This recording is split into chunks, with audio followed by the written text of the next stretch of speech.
Back to Godhead featured Srila Prabhupada, the great soul who walked among us. Back to Godhead Jan-February 1978. Consider this example: when the sun is in the sky, there is no question of darkness.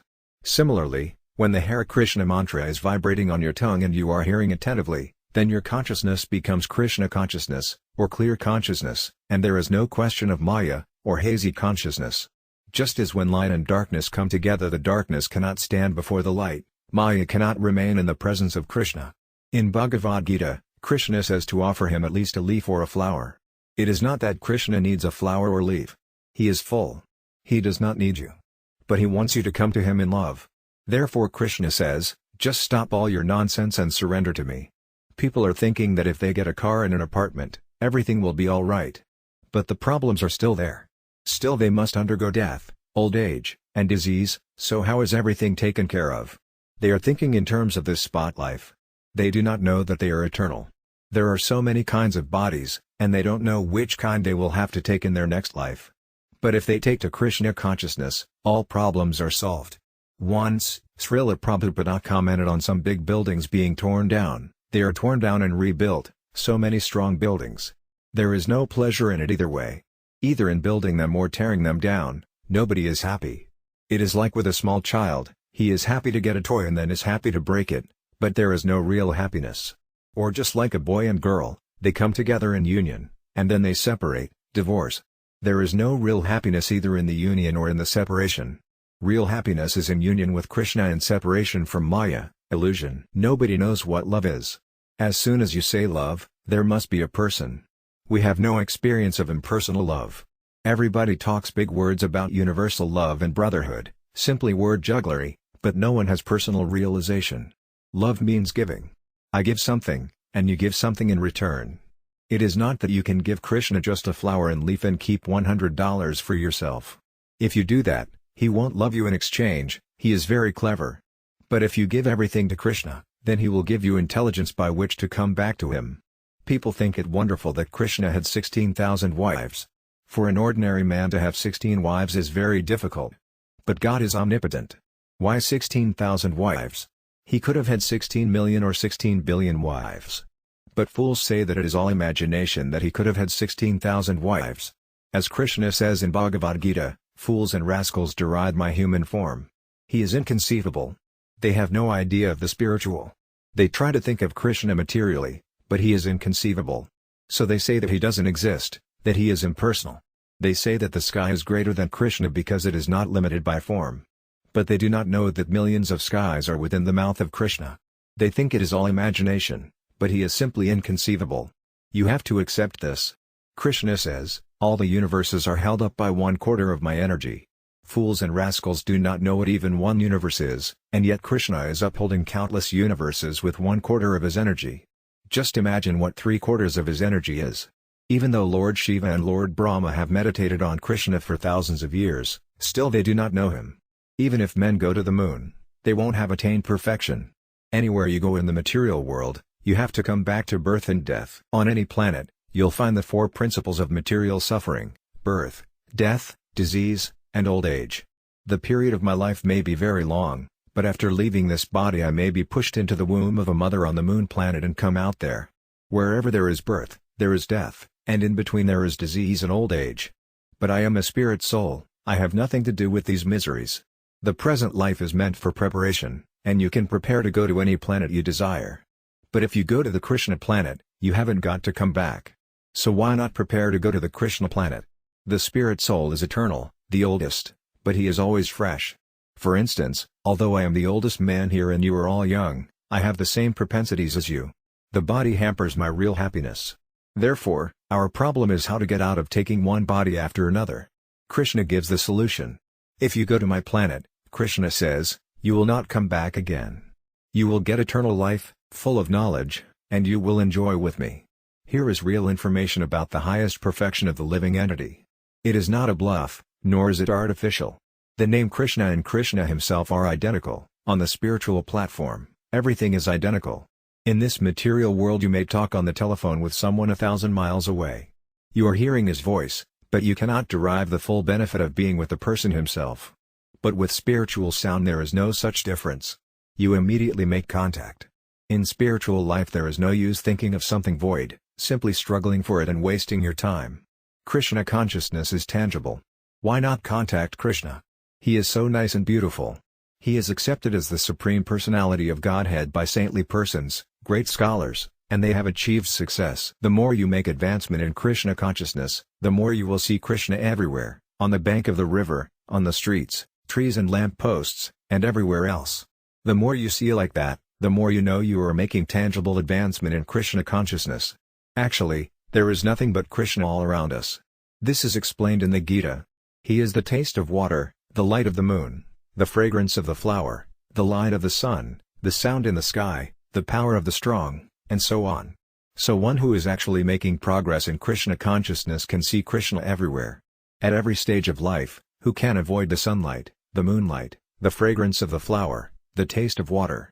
But one has to learn that Krishna is in all these varieties of existence. Without Krishna there is nothing. It is simply by the influence of Maya that we forget the relationship of Krishna with everything that be.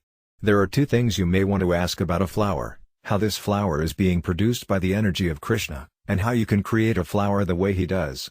The first thing is to appreciate Krishna's energy, that he can produce a flower, and the second is how shall I get yogic power so that as soon as I attempt, I can produce a similar flower? In Benares there was a yogi who could just take a plate and you'd find a rasagulla, a sweetmeat.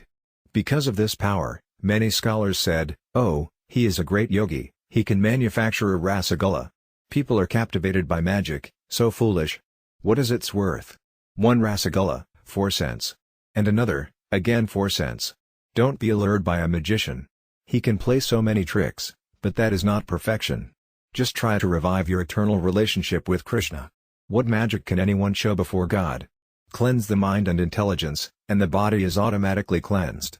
The Hatha Yoga system is for those who have a gross bodily concept of the self.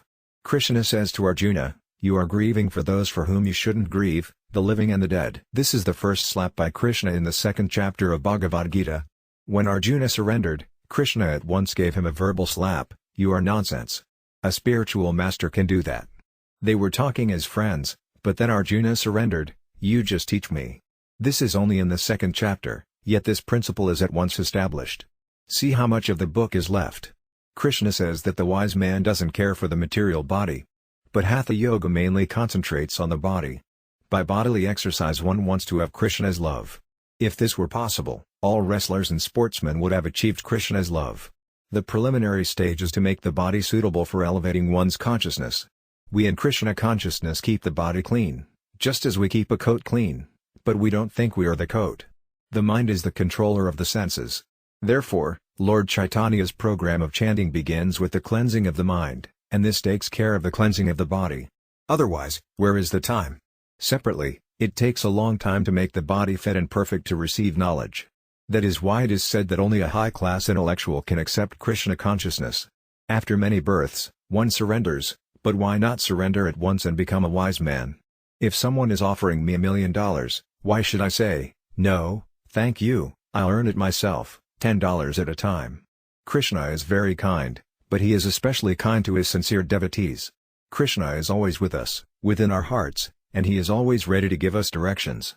But because everyone is independent, Krishna responds according to our mentality. If one voluntarily cooperates with Krishna's desire, Krishna responds to one's call very eagerly. Krishna descends to teach us Bhagavad Gita, begging our cooperation, and anyone who cooperates with him is blessed.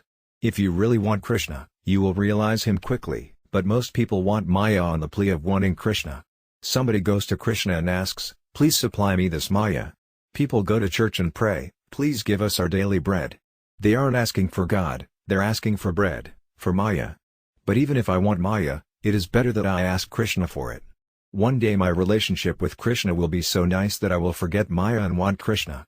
So if you have a desire for Maya, you should still take to Krishna consciousness.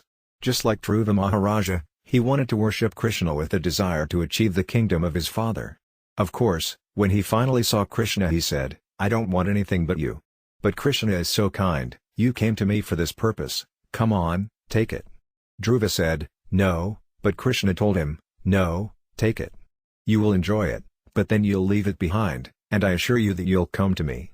Without separate desires, Krishna consciousness is very nice, but even with desires, one should come forward to Krishna. One's other desires will be fulfilled. If one follows some path besides Krishna consciousness, one's separate desires may be fulfilled, but he won't get Krishna. Someone asked, what is the Krishna-conscious person's attitude towards others? Srila Prabhupada replied, he sees everyone as part and parcel of Krishna. The Krishna-conscious person thinks, they are suffering from not knowing Krishna, so let me bring them to Krishna. This is the highest service. Everyone is suffering, so to act in Krishna consciousness is the highest service. After all, they are suffering on account of detachment from Krishna. Krishna consciousness never becomes old, it is fresh eternally. Do you know of any book 5,000 years old that reads as fresh as Bhagavad Gita? Live in spiritual understanding and you'll never become faded. Don't try to do something artificial. Krishna does not say, come to me after being qualified by studying Vedanta. No. He says, come as you are, simply surrender. And you should say, Krishna, I surrender to you. Krishna makes no condition. He doesn't say, yes, you can surrender if you have undergone courses in gymnastics and Vedanta and have gotten your MA. This is all nonsense. Simply surrender. The more you surrender, the more you advance. If you are not sincerely surrendered, you are missing the point. I have told you the secret, now make your choice. Krishna is guiding everyone. We want unlimited life, unlimited pleasure, unlimited knowledge, but this is not possible in conditional life. Liberation from the material condition is recommended. If you want to get free from the material clutches, the first prescription is that you should go to a Mahatma. Mahatma means one whose heart and mind and life are expanded. Bhagavad Gita recommends seva. You have to approach a person who knows the science of how to get out of the clutches of material life, and then you have to surrender fully to him. Surrender does not mean that you don't question, that you simply have to take everything blindly. After explaining the Bhagavad Gita to Arjuna, Krishna said, my dear Arjuna, I have now explained the most secret knowledge. Consider what I have said, and then do whatever you like. The spiritual master, whether he is the representative of Krishna or is Krishna himself, does not force. Force has no effect, even a child, if forced, won't act. With a cool head we have to approach a person who knows the science. Find a person you can surrender to. Don't surrender to one who's not an authority. And if you approach a real authority, don't think, oh, let me accept this spiritual master, so many people have accepted him. Try to understand the science nicely. If you think the man teaching you is a real authority, surrender to him. Try and understand with all reason and argument. You'll find something sublime.